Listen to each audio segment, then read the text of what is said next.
Hey guys, thanks for taking the time to consider this. This will be a pretty brief overview of the content that I'm proposing. The real content would be a really thorough walkthrough to help the user understand what's going on and how to actually use the spreadsheets. So let me preface by saying that I know that Excel's not the sexiest thing in the world to most people, although I happen to love it, but it helps manage my business with forecasting, quoting, tracking, taxes, and just keeping the financial side of things as accurate and profitable as possible. So I use 4 Excel templates to manage my business, and these have all been filled with examples for illustration. So this first one is the kind of the general business template. So this first sheet shows projects in progress. So these clients have all submitted deposits, and this this area here just kind of helps provide timelines for other potential clients. Then this page here, or this sheet here, is these are all time values, and I just record this with a stopwatch in my shop and throw it up on a whiteboard, and then put it in here at the end of the day. So this table is auto-populated from this table.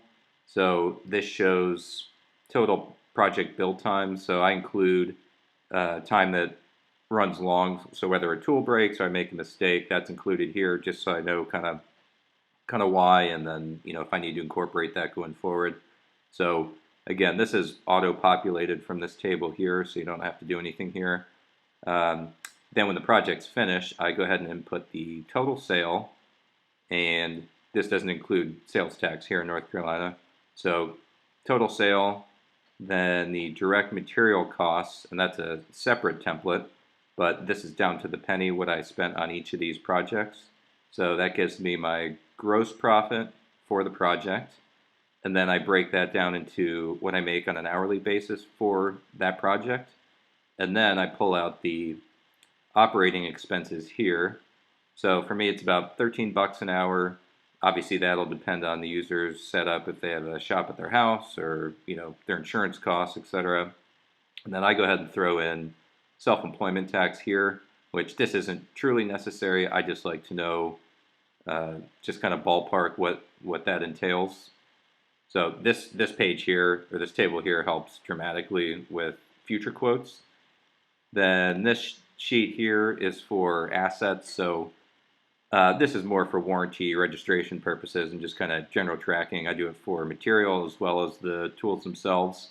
So serial numbers are recorded over here, model numbers, etc. And then tool maintenance. This is just so I know when to change oil, change belts, etc.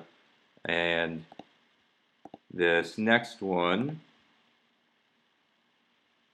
So again, this is a kind of more of a transactional tracking sheet. So I use this sheet here and this table here for just double checking sales tax documentation, just so I'm paying that on a monthly basis, just keep it accurate. Then the summary here, nice, pretty little graph. Again, only 1 month has been recorded here for this illustration, but satisfying, of course, to see your monthly revenue. Then go down here to the uh, this is what I use for taxes generally, and just kind of an overview of my expenses and income. So this breaks down each and every expense category that I have, and that, again, that may change depending on the user. So then this is gross income. So this is pulled from this sheet here that we'll look at in a second, and all of the expenses are taken out, so it gives me my gross profit. And then again, I go ahead and throw self-employment tax in there as well. Again, this is estimated, so really this is the number we're looking at, but this is just kind of roughly what I'll end up paying in taxes. So this is all auto-populated from this sheet, and this is the transaction sheet. So again, I record every detail. The user doesn't have to get that crazy if they don't want to, but it helps dramatically with recording, future quotes, tax purposes, etc. So this is all income and expenses. So I pull this if I pay cash, if I use a credit card, debit card. I have separate credit cards for different suppliers, etc. So again, these numbers here auto-populate this table and then this graph as well. So, for this month, for example, January 2022, 17 grand in income, 5,600 in expenses. So again, that's auto-populated over here, which is where you see these numbers.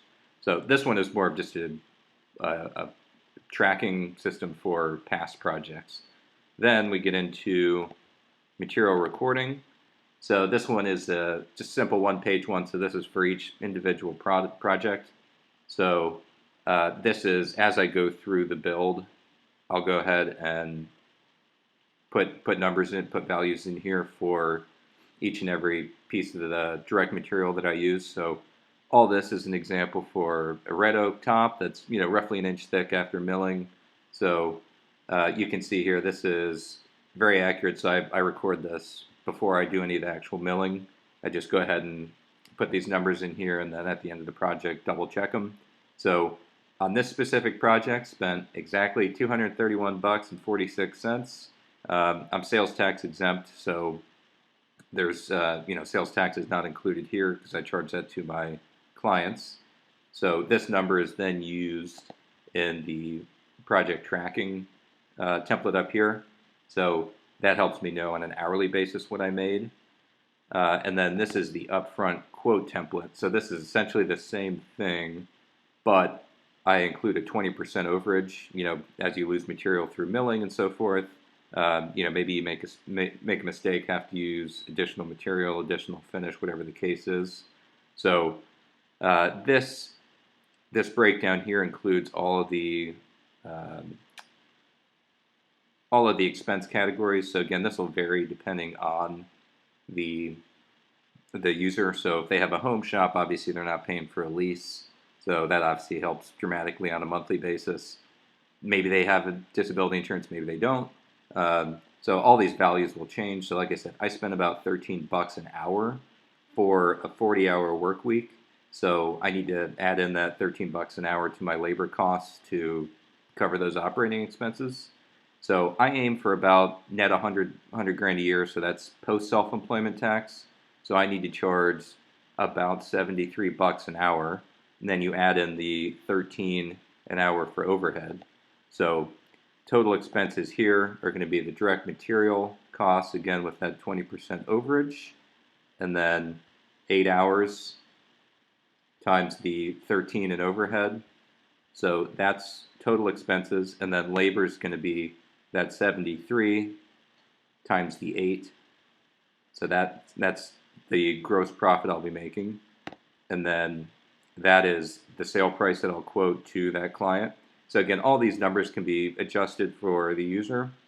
Again, if they want to aim for 150 grand a year, if they're fine making 65, this number can be adjusted. And so this has turned out to be really accurate and very helpful for giving accurate quotes as opposed to just doing like a 2 or 3 or 4 times material cost that I know a lot of people do. So again, the video walkthroughs would be much more in depth than this and would walk users through examples to get a better understanding of how the sheets work. I'll show them the formulas. And I know this may look like a lot initially, and it is, but I try to keep things pretty simple so I can quote quickly, I can record stuff quickly, don't spend a ton of extra time. And then obviously once they download, they can adjust the values as needed to meet their specific operating expenses and income goals. So I'd be happy to narrate it. You can, if we can get Morgan Freeman on the phone, that works for me too. And thanks for taking the time, and look forward to hearing your guys' thoughts. Thank you guys. Bye.